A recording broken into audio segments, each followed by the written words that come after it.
Today's Bear Experience, we're exploring Marina Bay in Richmond, California. We'll examine the history of the old shipyards and a waterfront museum that is still able to take to sea. We'll also see the memorial that honored the women of World War II and find out how Rosie the Riveter was such an important piece in history. We will also visit a brewery that is a Marina Bay staple, and Burger Stop, whose food is just as delicious as its name. All on today's Bay Area Experience.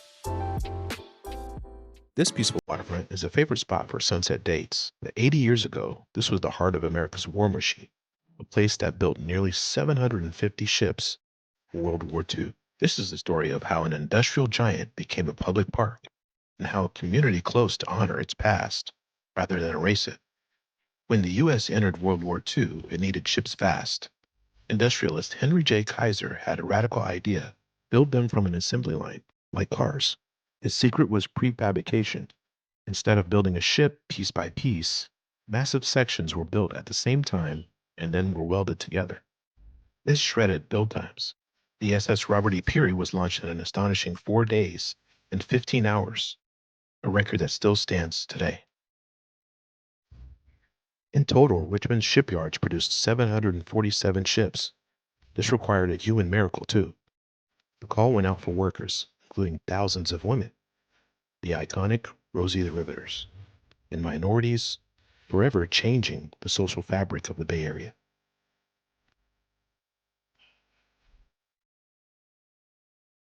So, hey guys, we are inside the Rosie the Riveter Historical Museum. I'm just going to show you guys around here. As you can see, they have a video showing how the ships were made. So this is pretty cool. So this is the old crated Jeep used for war, made by Ford. So you guys can see that. Pretty nice, the details that they had here. War hysteria.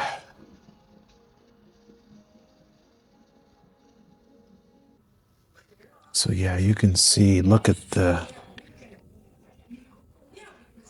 pictures here. You can see a lot of the women mixed into this picture that worked. And this is prior to 1940. A lot of them did not have the chance to work with the war heroes. Staying at home, taking care of families, things of that nature prior to 1940. But after 1940, you see it started to change. So it looks like, in fact, President Roosevelt only signed Executive Order 8802, the Fair Employment Act of 1941, after A. Philip Randolph and other African American leaders threatened a protest march. Throughout the war, African Americans, women, and others continued to endure discriminatory treatment, and they were the first to be laid off when the war ended. Looks like Rosie the Riveter here sitting on a scaffold here. That's pretty nice. And this is all the souvenirs. So you can see, look at this. You got the Rosie the Riveter duck, little ducky. These are, not sure what that is, but here's the mugs. The iconic Rosie the Riveter bonnet here. So that's pretty cool. I have t-shirts, and there's a plethora of books that you guys can actually purchase or maybe look up on your own.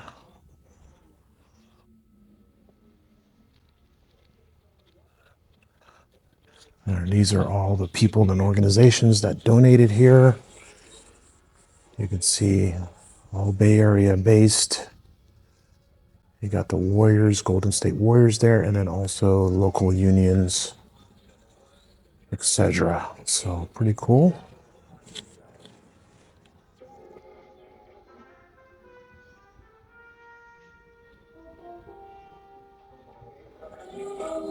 In some communities, employers dislike to employ women. In others, they are reluctant to hire Negroes. So they did tell me that there are some presentations that are being held today, and they do a 16-minute video. So if you guys are coming in and checking this out on your own time, and you're in the Bay Area of Richmond, California in particular, you can take a look at this, and it is in South Richmond. And it's very easy to get to, no traffic, really, except for early mornings on the weekdays, obviously rush hour, but this is pretty cool right here. It's a nice sculpture. Rosie the Riveter here. Looks like she's eating her lunch. This literally looks like something that can move, but it's not. So you can actually push these.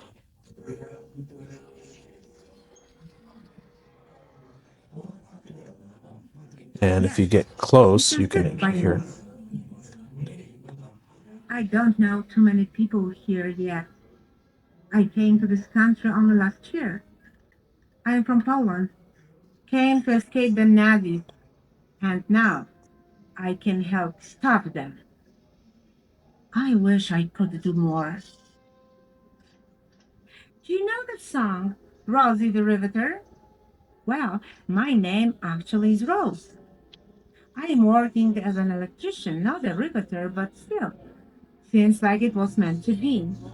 In Polish, we say. So it's pretty cool, guys. So you can sit here and take a picture. I have found my true home. You can hear the Really Rosie talk and talk about her history here.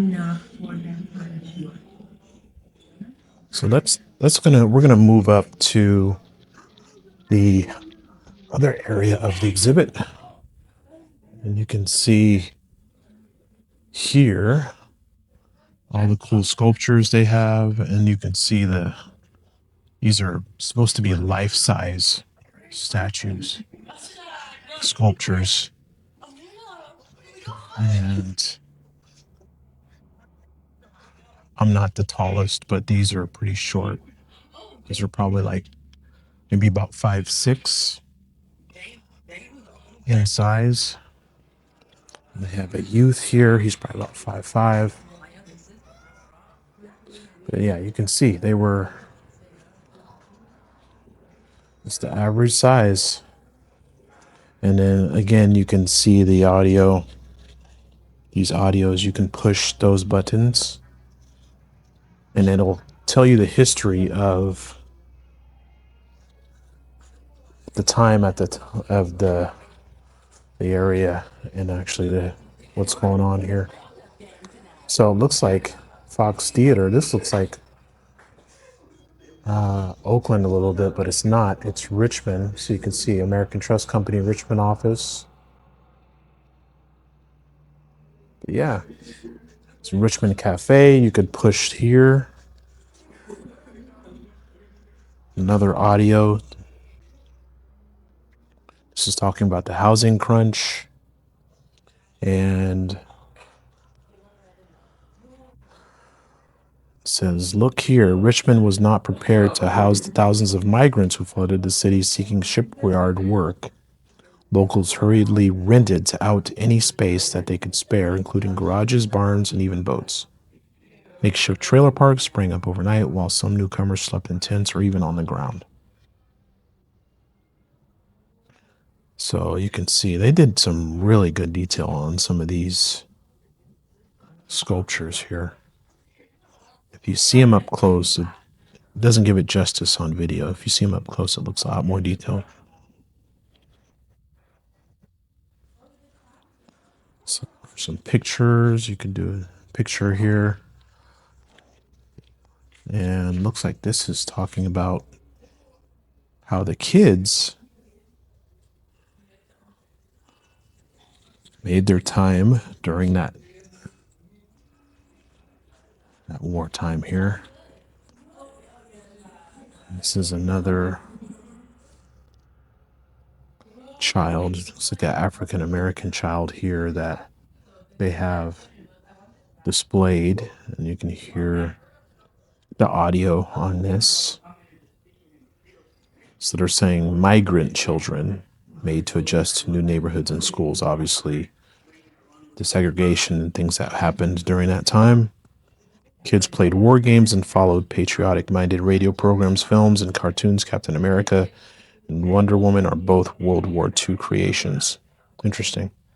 School aged youth could also earn their stripes by buying and selling war stamps and bonds and participating in scrap drives. So, pretty cool history here. So,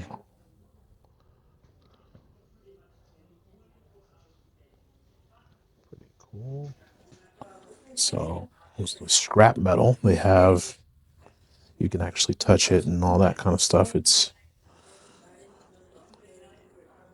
locked down in resin. That's pretty nice. So, you can see here. Let's see what we got. So, this is looking at some of the advertisements that they had for employment. This looks like this is not working, but you could touch some of the areas and then I'll see if it'll work. Yeah, so it is working on some parts. It just shows how the ships were made. Then actually has some audio as well. Pretty cool. It's like, oh, okay, so they, you could hear a welder. Like, I guess you touch it, but it's not working. Just when you're supposed to touch it, it's supposed to come on, but it doesn't work. Okay, so this one actually works. So this one right here, so it does come on when you touch this one. This one's not working. So this one right here.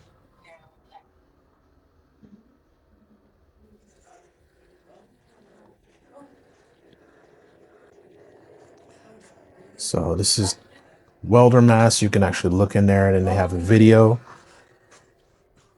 This is all talking about the welders and riveters of that time. Very important.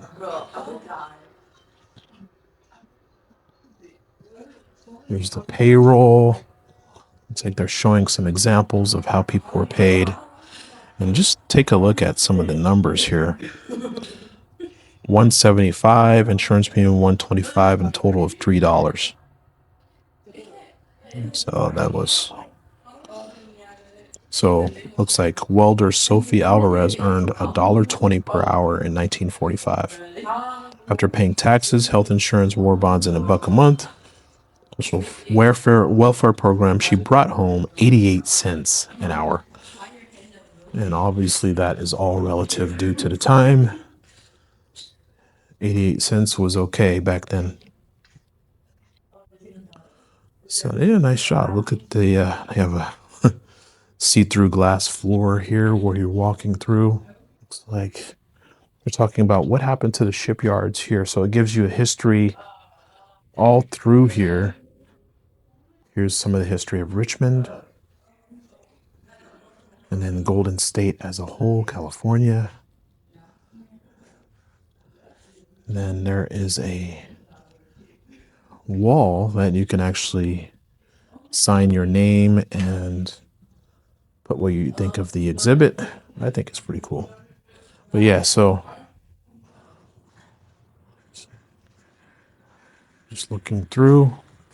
So pretty nice. They have a nice display here.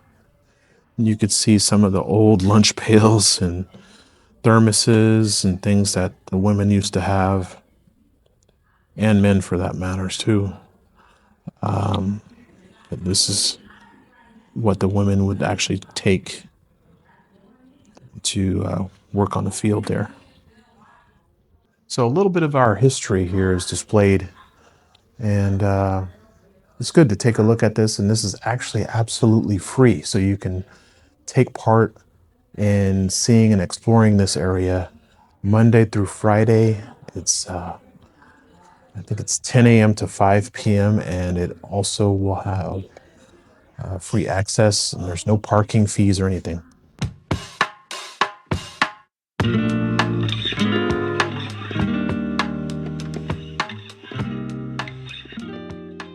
After the war, the shipyards fell silent and began to rest. For decades, the massive site was a relic. But community leaders and historians knew its story was too important to lose. In 2000, the site was preserved as Rosie the Riveter World War II Homefront National Historical Park, honoring the civilians who helped win the war. Hey guys, we're in Marina Bay, Richmond, California, and we're taking a little bit closer look at the Rosie the Riveter historical site here. Some of the quotes from the women that worked on those ships. So quite the display. They actually had a celebration of Rosie the Riveter a few years ago. And so this display goes all the way to this structure right in front of us. So if you're walking on the Marina Bay Trail, the trail goes all the way here. So you can see it's paved, goes all the way here, and it goes all the way around the park. And so there's many miles that you can walk, bike, run. So it's really peaceful out here. And there's not much traffic. So we're doing this film right in the beginning of the summer months. So it's not quite as busy as it usually is, but you'll be able to see more crowds if you guys come more in the middle of the summer. So this is some of the pictures that they have of the displays of the Rosie the Riveter historical site here in Marina Bay. And you can just see some of the pictures they have here, and they have all of the newspaper clippings that you can read there.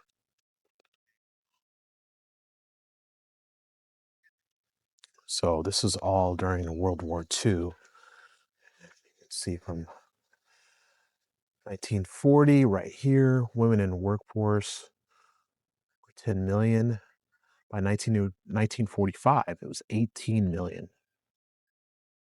So unemployed went from 17.2% to unemployed 1.9% in 1945. So there was a drastic change in the way women were perceived as being in the workforce just 5 years prior. Today, the waterfront is a living museum. The old Ford Assembly Building is the visitor center, and giant whirly cranes still dot the skyline. One of America's last surviving World War II victory ships is hiding right here in Richmond, California. This is the SS Red Oak Victory, a floating piece of history that helped support Allied forces during World War II. Built during Richmond's shipbuilding boom, this incredible vessel stands as a reminder of the workers, sailors, and communities that helped shape history. Today, visitors can step aboard, explore its decks, and experience what life was like on a wartime cargo ship. Richmond is a city built by hard work, a city that helped change the world. During World War II, thousands came here to build ships, support a nation, and shape history. Today, the same spirit of craftsmanship and community still lives on. And sometimes it comes in the form of a really incredible burger. Welcome to Butters Burgers. Located just minutes from the Rosie the Riveter Memorial in Richmond's Marina Bay, Butters Burgers is quickly becoming one of the East Bay's favorite food destinations. Fresh smashed beef to perfection. Crispy edges, melty cheese, bold flavors crafted with care.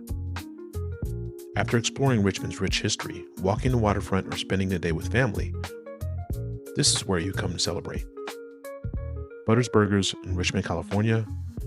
History, community, and one unforgettable burger. Hi, I'm Christopher Reese. I own Butters Burgers here in Richmond, California. I've been here for about 3 months now. It's my second location. Running a business in Richmond, California, with such a tangible history, from Rose River to shipping yards over here, and then also you have the oil refineries too as well. What I see, here in Richmond, especially on Sundays, right, you have people coming from church to have a burger. You also have people coming off of work from the refineries. It's in Napa, right? You have people who are just around the block, and here in Richmond, you have people, at 3 o'clock, getting off work, or a firefighter truck pulling up, or the ambulance coming over. So it's a lot of more working class blue collar people, So the food has to be fast, have substance, right, to fill you up, right, but not too much so you don't rolling around. People come in, I guess historically, right, for the beer because it's really good. Gregory has won multiple awards, right, for beer. And recently now with the food trailer here, right, we kind of linked it all together where you have food and also beer as well. A lot of people now are, coming for the beer as well still, and then they also see the food trailer, so they're like, oh, what's this going on over here? But a lot of people now are coming with their kids and their families, and it's like every order now later at night, right, it's like 6 burgers, 7 burgers, 10 burgers, they're feeding the whole family. Our partnership here works out really well. I think, the being here in this location specifically, Marina Bay, historically, right, when you drink beer, right, it was like a thing where you gather around, right, to, share a meal with someone, right, and so then I think, luckily here, right, we have a huge area for people to sit, right, and, a quiet area, right, you could, bring your whole family, you could bring your dogs, right, and it just really gives a communal vibe in this area now. Originally I started with the hot dog cart, and then I ran to a food trailer, and then I partnered with Armistice in Napa, and I took over the kitchen. Coming back to the food trailer again, had me rethink the menu, right? What can I do that is really good, but also really fast too, right? Or as fast as I could do it, right? When the line forms. So I kind of shortened the menu down to really just similar to In-N-Out style, right? In quotation marks there, where you just have a single and double. If someone's vegetarian, right? Impossible. Grilled cheese for the kids, or for the adult too as well. Pastrami burger, right? I grew up in LA, and they had a huge, a place called the Hat, and me and my mom would take us to go eat there, right, and has this big, juicy pastrami burger, pastrami fries. So a lot of things here, or when I had something special, it's just like my things I grew up with, right, like a chili cheeseburger. Thing that kind of it always hits me too. And people come here and they tell me oh, we brought our kids, right, and then now this is the spot that their kids want to come to all the time, right, and then they bring the whole family, right, and they create memories here. It's been a second location, right? I thought it was gonna be a little bit slower, and it kind of picked up recently. Borderline of Oakland and San Leandro. There's already a burgers place, but called Ben's Burgers. So I'm just gonna change the name slightly a bit, right? And call it Benny's. That'll probably open in another month too as well. Butters Burgers has a wide variety of flavors in their burgers, and we just got the Double Royale. So this one basically is here. So you can see the Double Royale. You can see that. I'm just kind of bring it. So 2 patties. It's double patty with onions, lettuce, tomatoes, the works. And then they have some fresh fries here. And they just garnished it with the peppers on top. And we're gonna try it out and see just what makes these burgers so good. This is right next to Armistice. We did have to get a nice beer along with that. What goes better than beer and burgers? So, cheers.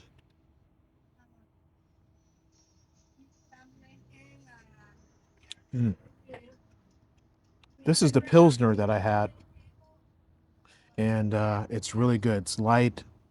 It's not too airy. Has a little bit of bite back to it, so it's really good. So first we're going to try the fries.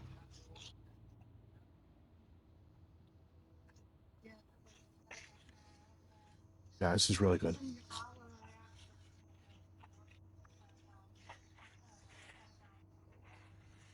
So I got 2 burgers here.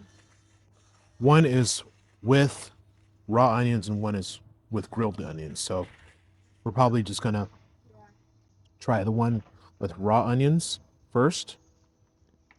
So that's my favorite. So I'm gonna let you guys see another close-up.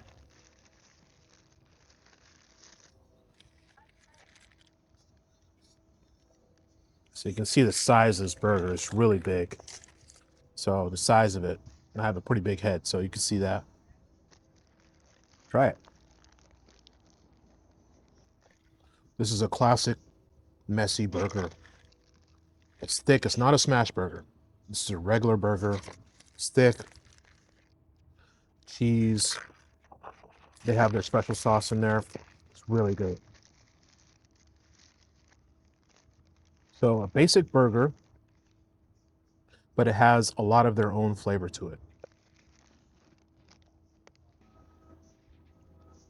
So beer with burgers, can't go better than that.